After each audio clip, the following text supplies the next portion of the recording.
하여튼 아까 처음 오신 분들 제가 꼭 이것만큼은 알고 가셨으면 아까 그거요. 지금 다른 거 없습니다. 아까 말씀드린 것처럼 쌀하고 물하고 요것만 가져가시면 아까 말씀드린 것처럼 집에서 그냥 막걸리를 만들어 드셔도 되고 식초용으로 쓰셔도 되고. 그러니까 최소한 술교육 갔다 왔다며 식초교육 갔다 왔더니 뭐 배워왔어? 그럼 당신 만들어줄 막걸리 하나 배우고 왔지. 이러면 이제 되는 겁니다. 아까 똑같이 다시 한번 하지만 쌀이 1이면 되고요. 물은 2배면 되고 누룩은 0.2면 되고 이러면 실패가 없습니다. 거의. 근데 이제 대신 이제 술을 배우신 분들하고 안 배우신 분들의 차이는 치대기를 좀 잘 해주시라. 치대기를 잘 해주면 술이 실패가 없다. 그러니까 안 배워보신 분들은 치대기를 좀 모르실 수도 있고 아시는 분들은 아시지만 어쨌든 이렇게 물하고 쌀하고 아까 말씀하셨는데 이거 생쌀 기준입니다. 생쌀이 10kg면 그 밥을 짓잖아요. 밥을 지은 다음에 이제 물 20리터를 넣어서 버무려주면 됩니다.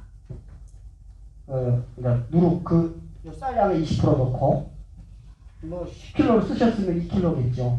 누룩 2봉 그렇게 넣어가지고 시래기 이렇게 잘 처음에 모를 때는 막 비벼주잖아요. 나중에 이제 좀 알면은 치대기를 하는 거죠. 치대기. 이 치대기가 처음에는 이제 저도 그랬었는데 이게 산소를 넣어주는 거라고 배웠어요. 처음 수선생님한테. 그러니까 산소를 많이 넣어주려고 막 이렇게 했습니다. 이렇게 비비듯이 이렇게 산소를 또 이렇게 해가지고 많이 해주려고. 근데 이제 나중에 알고 보니까 더 큰 이유는 산소 공급이 아니라 누룩에 있는 누룩 곰팡이, 효소, 애를 쌀 속에 침투를 시켜서 당화를 빨리 많이 잘 되게 해주는 것이다.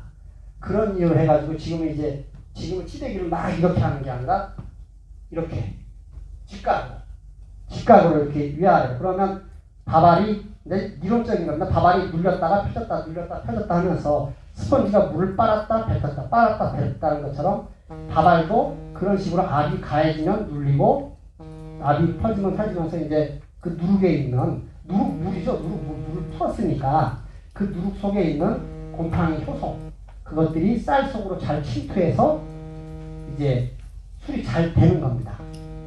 그러니까 치대기는 이렇게 직각으로 해서 막 쌀을 으깨는 게 아니라 이렇게 압을 줘서 그 물이 잘 쌀 속으로 스밀 수 있게. 그래서 이건 좀 여담입니다만은 쌀술 만들 때는 이렇게 손이 밖으로 나옵니다. 이렇게 밖으로 나와서 산소도 같이 넣어줘요. 근데 비싼 술을 만들 때는 손이 밖으로 안 나옵니다. 속은 밖으로 안 나와요. 그냥 술 안에서 이렇게 눌러요. 밥 안에서. 그냥 산소가 많이 들어가면 발효가 빨라져요. 그러니까 속성주가 되는 거죠. 그러니까 빨리 발효가 되면 좀 그렇고 좀 좋은 술을 만들려면 발효가 좀 덜게 되게 하기 위해서 산소를 덜 넣어주기 위해서 좋은 술을 만들고 싶을 때는 밥알 속에다가 손을 넣은 채로 치대고 좀 술을 빨리 만들고 싶을 때는 밖으로 나와서 같이 치대기요? 그것도 이양주나 명주 배워 다니면 이게 찰기가 느껴지고 이렇게 떨어지라 그러는데 그냥 저는 시간이 되면 30분 저는 8kg 기준 저는 쌀 한 마리 8kg거든요 8kg에 저는 물 16리터 쓰는데 그걸 때 기준에서 저는 좀 20분 있고요 많으면 30분 그냥 그 정도 20분에서 30분 현미도 똑같습니다. 근데 현미는 대신 이런 거예요. 제가 그렇게 갈까요? 꼬리를 물고. 근데 백미는 쉽잖아요. 좀 누구라도 좀 할 수 있는데 현미는 제가 그래서 현미는 고두밥을 찌지 마시라. 현미 식초를 만들려면 고두밥을 찌지 마세요. 고두밥을 쪄가지고 실패하신 분들이 겁나요. 겁나요. 예? 왜 안 쪄지니까. 그래가지고 담양의 어떤 분은 현미를 갈아서 그 가루를 내서 만드시는 분도 계시고, 또 어떤 분은 청담주 만드는 방식이 그렇게 하는데, 뭐 현미를 쪄요. 그러니까 고두밥을 쪄요. 근데 이제 긴가민가 하잖아요. 그러니까 물을 막 끓여요, 옆에서. 그래가지고 그러니까 16리터를 만약에 넣는다면 그러면 한 10리터 물을 해가지고 바로 갓 찌어져 나온 현미 고두밥에 그냥 그 끓는 물을 부어버립니다. 한 번 더 익히는 차원에서. 그렇게 제가 두 분을 봤어요. 한 분은 그렇게 끓는 물을 부어서 한 번 더 익히고, 한 분은 아예 현미가 잘 안 되니까 그냥 분쇄해서, 뭐 그거 근데 그러실 거 없이 이제 이것도 당분과 그러니까 그 왜 고두밥을 쪄야 되는지를 알면, 왜 고두밥을 쪄서 우리가 굳이 밥을 해야 되는가만 알면, 그걸 내가 그 원리가 개념을 알면 밥을 끓여서 하든 쪄서 하든 그 조건에만 맞으면 되는 건데, 고두밥은 이제 나중에 조심스럽습니다. 이거 해도 될지 안 될지 모르겠는데, 고두밥을 찌는 이유는요, 이제 첫째가 당도입니다. 당도. 왜냐하면 과일은 그 자기의 기술이나 기후 따라서 당도가 높은 과일이 만들어질 수도 있고 아닌 과일이 만들어질 수도 있잖아요. 근데 쌀은 그게 안 되잖아요. 그러니까 이제 쉽게 말하면 당도가 높은 과일로 만들면 알코올 도수가 높게 나오겠잖아요. 그렇잖아요. 근데 과일은 그렇게 되는데 쌀은 그게 안 돼요. 그래서 고두밥을 찌면, 쌀 안에 고두밥을 찌면 당분이 만약에 이만큼이잖아요.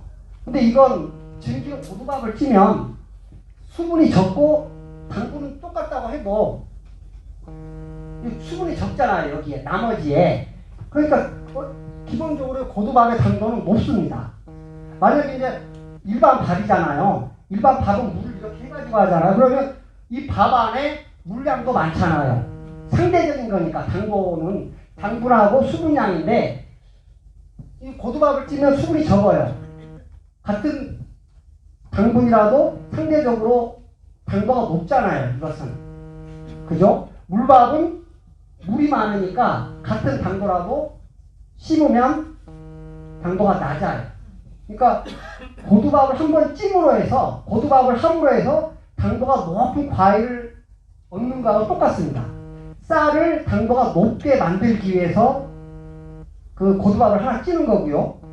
둘째는 이제 경도입니다. 경도. 쌀을 단단하게 하는 겁니다. 단단하게. 이를테면 전 낚시를 안 합니다만, 낚시 떡밥을 던졌는데 낚시 떡밥이 단단하지 않아서 그냥 들어가자마자 샥 풀려버리면 아무 의미가 없잖아요. 그리고 뭐 어디 양식장에서 뱀장 같은 거 하면은 막 이런 사료 덩어리를 던지던데, 그것도 걔네들이 다 물어뜯고 먹을 때까지는 그 단단함을 유지해 줘야 하잖아요. 그잖아요? 그러니까 이를테면 이제 고두밥을 찌면, 고두밥은 물밥보다 당연히 단단하잖아요. 단단하잖아요. 탱탱하잖아요. 그러면 우리가 술이 길면 길수록 그 맛이 좋아지는 겁니다. 향이나 맛은. 근데 내가 만약에 술 발효가 이를테면 만약에 일주일은 돼야 돼. 근데 물밥을 지어서 술을 만들면 이게 한 3일 되면 싹 부스러지고 으스러져 버립니다. 그게 무슨 말이냐면 효모들이 빨리 먹어버린단 말이에요. 이것을. 그 당분도 작지만 이것들이 이 단단한 정도를 내가 원하는 기간 동안 유지해줘야 그 기간 동안 효모들이 술을 만들면서 충분히 우려내고 이때까지 가서 딱 없어져야 되는데, 물밥으로 하면 이쯤에서 그냥 다 끝나버리는 겁니다. 그 형태도 유지가 안 되고 당분도 없어져 버리고. 그러니까 빨리 술이 끓던가 아니면 그러니까 원하는 기간 동안 오래오래, 그러니까 뭐 뼈를 우려내면서 센 불로 2시간 만에 우려낸 거하고 약한 불로 이틀 동안 우려낸 거하고는 그 맛이 차이가 있잖아요.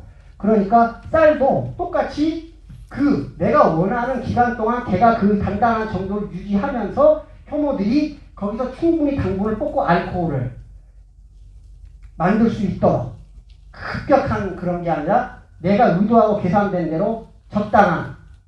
그래서 첫 번째는 당도를 높여주기 위해서. 당도가 높아지면 알코올 도수가 높아집니다. 그러니까 최종 목적은 알코올 도수가 높은 술을 만들기 위해서 고두밥을 쪄요. 그 당도를 높이면 알코올 도수가 높아지고, 그리고 경도를 단단한 정도를 높여주는 거. 단단한 정도로 해서 오랜 기간 술이 만들어지면 맛이 좋아지는 겁니다. 맛이나 향이. 하루 만에 만들어진 술하고 일주일 발효돼서 만들어진 건 다르겠잖아요. 그리고 이제 세 번째는 점도입니다. 점도. 그 밥을 그냥 우리가 일반 밥을 찌면 찰기가 생기잖아요. 약간 밥에서. 고두밥은 그런 찰기는 없잖아요. 근데 일반 밥은 약간 끈적거리는 그런 게 고두밥에 상대적으로 있잖아요. 근데 그런 게 술이 만들어졌을 때 차라리 술보다 식힐 때가 더 안 좋아요. 그런 점성이 있는 것들이 나중에 이제 아까 말씀드렸던 효모하고 만나면 그 위에 골마지 비슷한 그런 초막, 이제 그런 게 되기가 쉽습니다. 어쨌든 이건 맛집 식당들이, 김치 맛집 식당들은 이렇게 한대요.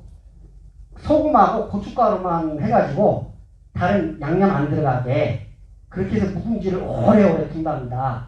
그러면 그 묵은지는 물러지지 않고 아삭하고 오래가고, 그거는 이제 김치 요리를 만들면 이제 하여튼 그 아삭한 정도나 김치인데, 이제 막 맛있게 한다고 막 찹쌀에 마늘에 막 여러 가지 영양 성분 넣잖아요. 그럼 이제 그런 것들은 골마지가 잘 생깁니다.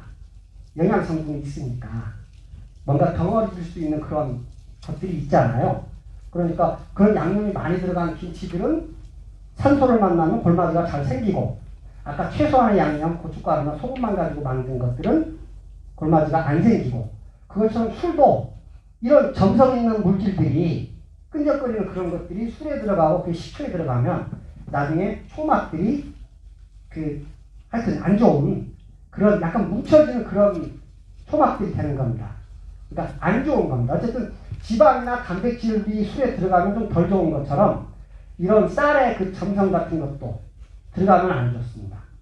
그러니까 그런 이유로. 그러니까 이건 제가 누가 알려줘서가 아니라 제가 만들어 보다 보니까. 근데 이제 백미는 그래서 고두밥을 만드는 게 좋잖아요. 근데 현미는 달라요. 이미 현미는 그 고두밥을 찐다고 해서 당도가 막 또 월등, 그리고 이제 이미 단단하잖아요. 현미 자체는. 그리고 이제 아까 당도를 맞추기 위해서인데, 고두밥을 만약에 고두밥을 해가지고 제가 물을 2배라고 했잖아요. 그래가지고 물을 2배를 했는데, 현미 고두밥이 아니라 그냥 일반 밥솥에 해요. 그래가지고 현미밥을 했어. 근데 물이 많이 더 들어갔잖아요. 물이 조금 더 들어갔을 거 아니에요, 고두밥보다. 그럼 여기서 들어가는 물량을 1.8이나 이 정도로 해서 전체 들어가는 물량을 줄여주면 됩니다. 물량을.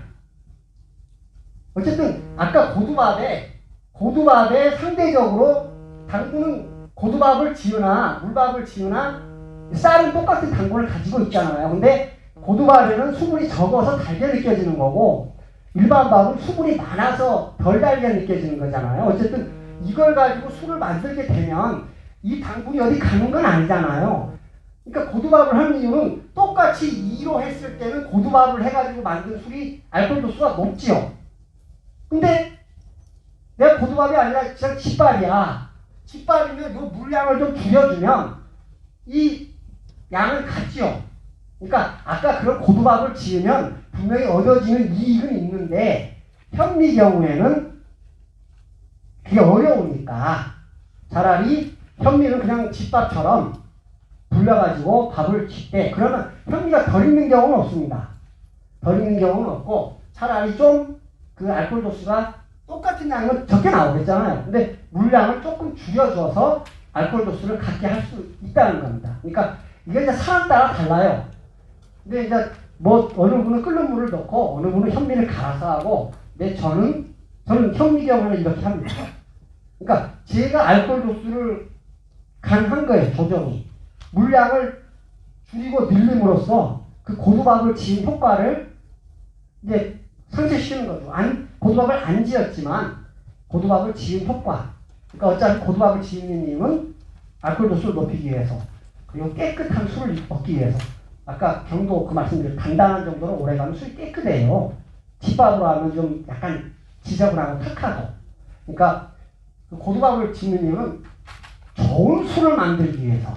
옛날 양반들이, 그리고 아까 점도, 세 번째는 그 끈적거리는 것도, 그러니까 어쩌면 식초에는 그 전도가 제일 중요합니다. 그 끈적거리는 게 있으면 나중에 초막이 안 좋아요. 그리고 냄새도 뭐 그렇고. 그러면 그걸 해갖고 온도를 몇 도에다 놓고 그 술을 만들어요? 술이요? 그건 뭐 보통 정해진 건 없습니다만 보통 25도?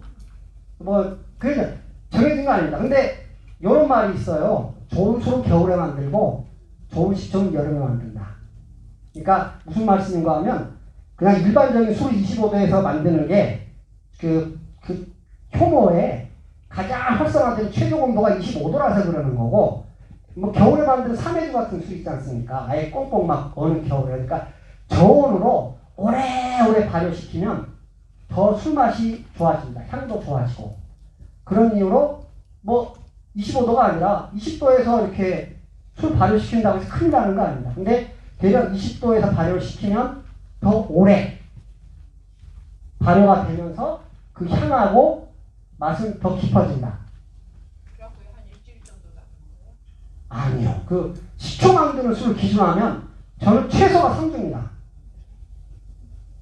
아까 말씀드렸듯이 당을 안 남기려고 하는 이유가 가장 큰 이유는 당을 안 남기려고 하는 거고요.